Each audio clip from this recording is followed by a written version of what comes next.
Dans cet exercice, on vous propose 4 fonctions pour lesquelles à chaque fois on connaît 2 nombres et leurs images respectives, ce qui se traduit graphiquement par le fait que ces 4 fonctions, qui sont des fonctions affines, donc représentées par des droites, passent par 2 points dont les coordonnées sont connues.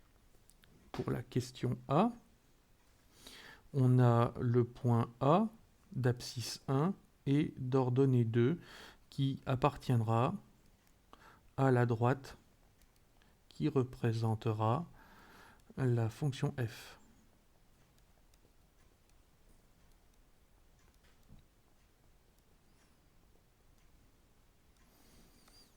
De la même façon, le point B d'abscisse 4 et d'ordonnée 4 appartiendra également à la droite représentant la fonction f. Alors, on peut commencer par appliquer les formules que l'on connaît, notamment celle du coefficient directeur. Le coefficient directeur, c'est ici, en l'occurrence, soit YB moins YA divisé par XB moins XA, et c'est aussi, ça c'est la formule qui est valable quand on connaît les coordonnées des points. Là, en l'occurrence, on peut écrire, ça revient exactement au même, que c'est f de xb moins f de xa divisé par xb moins xa. En l'occurrence, ici, xb, donc j'ai indiqué que c'était 4. xa, j'ai indiqué que c'était 1.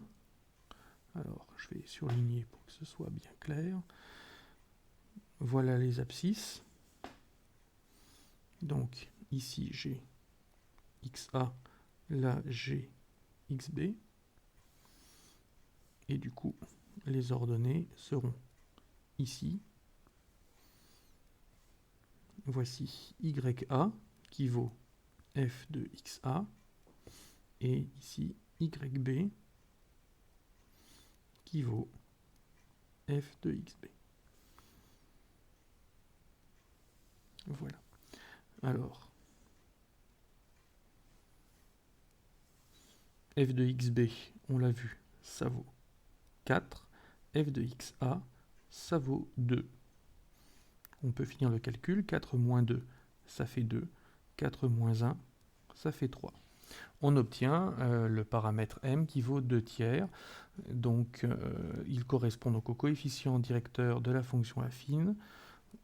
On peut donc en déduire que f aura une expression de la forme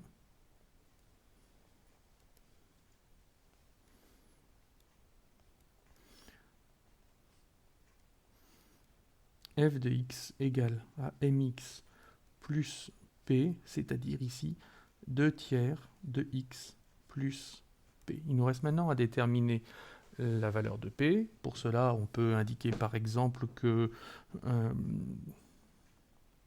comme b appartient à la courbe qui représente la fonction f, cette courbe étant une droite, eh bien, les coordonnées de b vont satisfaire l'expression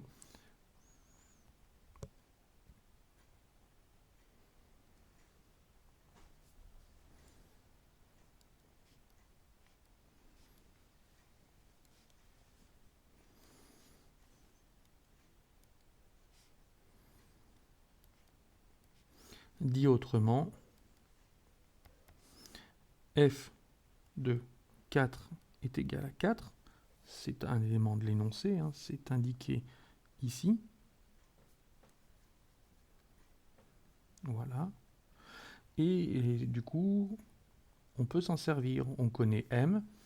Grâce à cette relation, on va être en mesure de déterminer p. En effet, f de 4, c'est égal à 2 tiers multiplié par 4 plus p. Qu'est-ce que j'ai fait ici? Je me suis contenté de remplacer x par 4. Et le résultat est 4. 2 tiers fois 4, ça fait juste 8 tiers. Donc 8 tiers plus P est égal à 4. Donc P vaut 4 moins 8 tiers. Alors, pour soustraire deux fractions, il faut les mettre sur le même dénominateur. Ici, un seul dénominateur possible, 3. Et donc il faut transformer 4 en tiers. Voilà, j'ai manqué de précision. On va multiplier par 3. Bon, j'ai pas assez de place. J'aurais dû prendre plus de place. Tant pis. Hop.